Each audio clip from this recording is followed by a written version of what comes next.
Hello everyone, welcome to Biopedia. So in the continuation of our unit 3rd, today we will learn about types of RCA, that is types of root cause analysis. तो root cause analysis के जो type है वो दो हैं, एक है CA और एक है PA. अभी CA PA क्या होते हैं? चार्टेड अकाउंटेंट नहीं है, ठीक है. CA मतलब है करेक्टिव एक्शन और प्रिवेंटिव एक्शन, ठीक है. Corrective action and preventive action. तो सबसे पहले हम देखेंगे कि जो करेक्टिव एक्शन है वो किस तरह से इम्प्लीमेंट होता है और जो प्रिवेंटिव एक्शन है वो किस तरह से इम्प्लीमेंट होता है. फॉर एग्जांपल हमारे पास एक रूट कॉज है, उसने प्रॉब्लम कॉज करी, ठीक है, और क्वालिटी इम्प्रूवमेंट. तो अगर यहाँ पे कोई प्रॉब्लम हो चुकी है, अगर हो गई है, तो हम उसको प्रिवेंट नहीं कर सकते, हम उसको करेक्ट कर सकते हैं. तो प्रॉब्लम होने के बाद अगर आपको क्वालिटी इम्प्रूव करनी है तो यहाँ पे इम्प्लीमेंट होता है करेक्टिव एक्शन, ठीक है.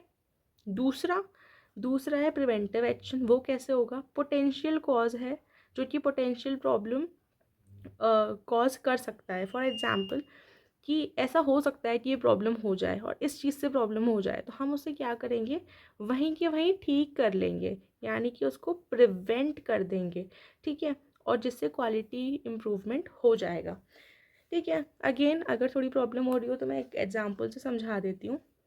हमें इन्फेक्शन हो गया, ठीक है, प्रॉब्लम हो गई, रूट कॉज कोई भी बैक्टीरिया वायरस था. करेक्टिव एक्शन यानी कि अब आपको क्या करना पड़ेगा, दवाई लेनी ही पड़ेगी, वो तब ठीक होगा, तब हमारी हेल्थ में इम्प्रूवमेंट होगा.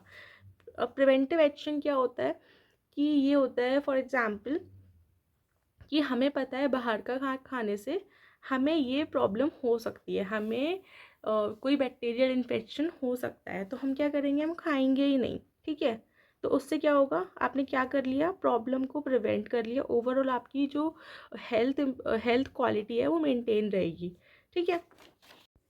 CAPA are efforts taken by organization to eliminate causes of non-conformities and undesirable situations. Obviously जो CAPA है एक ऐसे एफर्ट्स हैं जो कि ऑर्गेनाइजेशन लेती है to eliminate causes of non conformities and undesirable situation. Undesirable situation में क्या आएगा कि हमें अपनी प्रोडक्ट की क्वालिटी ख़राब नहीं करनी. तो वो क्या है, अगर प्रोडक्ट की क्वालिटी ख़राब है तो हमारे लिए वो एक अनडिज़ायरेबल सिचुएशन है. नॉन कन्फॉर्मिटीज़ मतलब क्या होता है, मार्केट कंप्लेंट, ठीक है, कि आपने प्रोडक्ट को सेल किया और अब मार्केट उसे अब मार्केट कंप्लेंट कर रही है. मशीन फेलियर, हमारी मशीनिंग ख़राब हो गई. Failure of quality management system, आपने QMS सही से इम्प्लीमेंट नहीं किया तो क्या होता है, फेलियर हो जाता है क्वालिटी मैनेजमेंट सिस्टम का. Fourth, miss interpretation of written instructions. For example आपको प्रोसीजर दिया हुआ है, सब क्लियर है, लेकिन आपने उसको अच्छे से फॉलो नहीं किया, ठीक है, तो क्या होगा, नॉन कन्फॉर्मिटीज़ हो जाएंगी. अब failure to adhere CAPA considered as violation of USFDA regulations on GMP, ठीक है. ये GMP क्या है, गुड मैन्युफैक्चरिंग प्रैक्टिसेस हैं, और जो USFDA है ये है US फूड ड्रग एडमिनिस्ट्रेशन. इसके बारे में हम यूनिट 5th में अच्छे से पढ़ेंगे. तो बस आप अभी तक इतना समझ लीजिए. अगर आपने CAPA यानी कि करेक्टिव एक्शन और प्रिवेंटिव एक्शन को फॉलो नहीं किया तो वो माना जाता है कि आप USFDA रेगुलेशंस का वॉयलेशन कर रहे हैं, और इससे क्या होता है, फ़ाइन इम्पोज हो सकते हैं, ठीक है, बहुत सारी चीज़ें हो सकती हैं, लीगल कॉन्सिक्वेंसेस हो सकते हैं. तो बेटर है कि आप CAPA जो है उनको इम्प्लीमेंट करें. अब CAPA के दो अलग फंक्शंस होते हैं, दो डिस्टिंक्ट फंक्शंस होते हैं, ठीक है. CA का फंक्शन अलग होता है, PA का अलग होता है. करेक्टिव एक्शन, पहला उसका गोल होता है कि आपका रूट कॉज को फाइंड करना है, और सेकंड गोल होता है डायरेक्ट एक्शन लेना है, ठीक है. लेकिन प्रिवेंटिव एक्शन जो होता है उसका गोल होता है कि अगर आपको लग रहा है कि यहाँ पे प्रॉब्लम हो सकती है तो आपने सबसे पहले ऑर्गेनाइजेशन को इन्फॉर्म करना है, फिर प्रॉब्लम को प्रिवेंट करना है. Now objectives of CAPA. सबसे पहला वेरिफिकेशन ऑफ CAPA बहुत ज़रूरी होता है because it addresses requirement of quality system regulations, ठीक है. दूसरा पॉइंट है data sources for CAPA are of appropriate quality and content. क्यों? अगर आपने फॉर एग्जांपल मुझे कोई बताता है कि ऐसे ऐसे इसमें प्रॉब्लम आ गई है, यहाँ पे आपको प्रिवेंटिव एक्शन या करेक्टिव एक्शन इम्प्लीमेंट करना है, लेकिन है क्या, वो क्वालिटी सही नहीं है उस सोर्स की, उसने मुझे गलत बता दिया, तो क्या होगा, मेरा यहाँ पे टाइम वेस्ट होगा, मेरा मटेरियल वेस्ट होगा, हर चीज़ वेस्ट होगी। ठीक है, तो ऑब्वियस बात है, अगर आपको कहीं से डेटा मिल रहा है कि आपके लॉट में, आपके बैच में कोई प्रॉब्लम है, आपके प्रोडक्ट में कोई प्रॉब्लम है, तो वो डेटा रिलायबल होना चाहिए। फिर है द CAPA, ये PA है, ठीक है, मैं सही कर देती हूँ। The CAPA are implemented and documented. मैंने आपको पहले, आपको जब मैंने SOP पढ़ाया था, तब मैंने आपको बताया था डेटा में कोई भी डेविएशन होता है तो उसको डॉक्यूमेंट करना बहुत ज़रूरी है। इसी तरह इस डेटा में प्रॉब्लम थी, ठीक है, आपने CAPA इम्प्लीमेंट किया, अब आपने इम्प्लीमेंट किया है तो आपको उसको डॉक्यूमेंट भी करना पड़ेगा, उसको नोट डाउन भी करना पड़ेगा कि आपने किस स्टेप पे ये इम्प्लीमेंट किया है, कैसे किया है, वगैरह वगैरह। अब हम देखेंगे इम्प्लीमेंटेशन ऑफ CAPA। सबसे पहले हम देखेंगे CA का इम्प्लीमेंटेशन कैसे होता है, यानी कि करेक्टिव एक्शन इम्प्लीमेंट कैसे होता है। इसमें आपने कुछ नहीं करना, फॉल्ट को डिफाइन किया आपने, डिफाइन फॉल्ट और problem, theories developed according to the problem, कि ये प्रॉब्लम इस वजह से हुई होगी, उस वजह से हुई होगी, तो वो हम थ्योरीज डेवलप होंगी। इस तरह से रूट कॉज वेरीफाई होगा, करेक्टिव एक्शन डिटरमाइन होगा, और finally implementation validation of corrective action. तो ये स्टेप है इसके। फाइन, अब है इम्प्लीमेंटेशन ऑफ PA। इसकी एक साइकिल है। सबसे पहले हमने प्रॉब्लम को डिफाइन किया, हम डेटा बेसिस में देखेंगे, ठीक है, हमारे हमारे पास डेटा बेसिस हैं जहाँ पे स्टैंडर्ड डेटा है, ठीक है। फिर हम जो हमारी प्रॉब्लम है उसको हम लिंक करेंगे कॉजेज़ से, ठीक है, कि इस प्रॉब्लम से ये कॉज हो सकता है। फिर जैसे हमें पता चल जाएगा, हम एक प्रिवेंटिव मेजर डिज़ाइन करेंगे, डिज़ाइन करने के बाद इम्प्लीमेंट करेंगे, ठीक है। ये थोड़ा मिस हो गया है।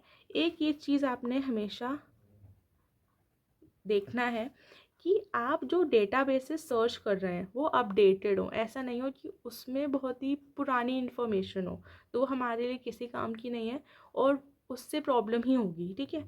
So you need to assure system documents are updated. Okay, now common failures of CAPA implementation. CAPA implementation क्यों नहीं हो पाता है, ठीक है, तो ये कुछ कॉमन फेलियर्स दिए हुए हैं। ये इसका मतलब है लैक, ठीक है, लैक लैक लैक, मैंने लिखा नहीं वापस, तो the same thing. Lack of examination, for example आपके पास कोई प्रोडक्ट आया, आपने उसको अच्छे से एग्जामिन नहीं किया, तो कहीं ना कहीं वहाँ पे प्रॉब्लम हो गई, ठीक है। जब आपको पता ही नहीं है एरर क्या आया है, तो आप उसमें करेक्टिव एक्शन या प्रिवेंटिव एक्शन इम्प्लीमेंट कैसे करेंगे। दूसरा, लैक ऑफ कम्युनिकेशन, आपको लग रहा है यहाँ पे प्रॉब्लम है, लेकिन आपने अपने सुपरवाइज़र से या अपने लैबमेट से कम्युनिकेट नहीं किया, और वो जो प्रॉब्लम है वो वहीं रही, ठीक है, उसका कोई सल्यूशन नहीं आ पाया। फिर है lack of execution. For example आपने देख लिया कि यहाँ पे प्रॉब्लम है, you need to implement it here, लेकिन वो एग्जीक्यूट नहीं हो पाया, तो लैक ऑफ एग्जीक्यूशन। फिर lack of agreement information, agreement में कोई इन्फॉर्मेशन नहीं थी, या इन्फॉर्मेशन थी तो थोड़ी बहुत कमी थी उसमें, तो भी CAPA इम्प्लीमेंटेशन नहीं हो पाया। अब role of CAPA in quality system, continuously improve product quality. Obvious बात है कि अगर CAPA, अगर हमें पता चल गया कि यहाँ पे प्रॉब्लम है, हमने ये एक्शन इम्प्लीमेंट कर दिए, तो ऑब्वियस बात है प्रोडक्ट क्वालिटी इम्प्रूव होगी। कंटिन्यूस क्वालिटी इम्प्रूवमेंट सब सिस्टम, अगर कोई सब सिस्टम है उसकी क्वालिटी भी इम्प्रूव होगी। CAPA decision making is based on, जो CAPA डिसीजन मेकिंग होती है वो दो चीज़ों पे बेस्ड होती है। पहला होता है रिस्क असेसमेंट, दूसरा होता है impact assessment. Risk assessment performed on 3 levels, ठीक है, वो 3 लेवल्स कौन से होते हैं, एंड यूज़र, कंप्लायंस और बिजनेस, ठीक है। फिर fourth point, CAPA system receives information from two quality management loops, internal feedback loop या external feedback loop। मतलब कि क्या है कि ये जो CAPA सिस्टम है, इसको कहाँ से इंफॉर्मेशन मिलती है कि ये एरर आ गया है, हमको ये एक्शन इम्प्लीमेंट करना है। या तो इंटरनल फीडबैक लूप होगी, मतलब कि जिस लेबोरेटरी में काम चल रहा है, अंदर से ही उन्होंने बताया कि हमारे इस पर्टिकुलर प्रोडक्ट में ये प्रॉब्लम है, ठीक है, तब वो इम्प्लीमेंट होगा। या फिर एक्सटर्नल फीडबैक लूप, यानी कि कहीं ना कहीं जो प्रोडक्ट है वो मार्केट में चला गया है, तब वहाँ से फीडबैक आ रहा है, एक्सटर्नली फीडबैक आ रहा है, तब यहाँ से उनको इन्फॉर्मेशन मिलती है, ठीक है। ये जो मैंने लिखा है ना, ये बहुत ही शॉर्ट में लिखा है, लेकिन आपने क्या करना है, अगर एग्ज़ाम में आता है आपको इसको बड़ा सा फ्लो चार्ट बनाना है, ठीक है, ताकि आधा पेज कवर हो जाए, और उसको क्या करना है, थोड़ा सा इलाबरेट करके एक्सप्लेन करना है, ठीक है, then you will get the सारे marks.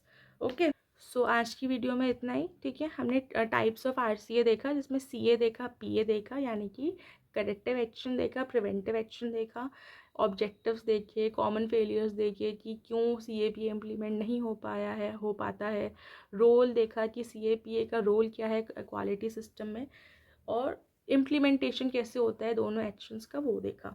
I think I am sure कि ये जो मैं आपको कंटेंट दे रही हूँ वो यूनिवर्सिटी एग्ज़ाम्स के लिए मोर देन इनफ है, अगर आप इसी को अच्छे से लिख के आते हैं। क्योंकि आपने क्या करना है, समझना है, रटना नहीं है, ठीक है। आपने डेली लाइफ के एग्जाम्पल से रिलेट करना है और इसको समझना है। अगर आपने समझ लिया तो आप उसको ईजिली लिख के आ पाएंगे, ठीक है। अगर आपने याद किया तो ऑब्वियस बात है कहीं ना कुछ भूल सकते हैं, ठीक है। तो आज की वीडियो के लिए इतना ही। आगे की वीडियो में हम जो हमारे OOS है, OOT है, उसको हम देखेंगे। और कोई भी प्रॉब्लम हो, कोई भी डाउट हो, you can comment down, I will answer. Till then, bye bye, see you.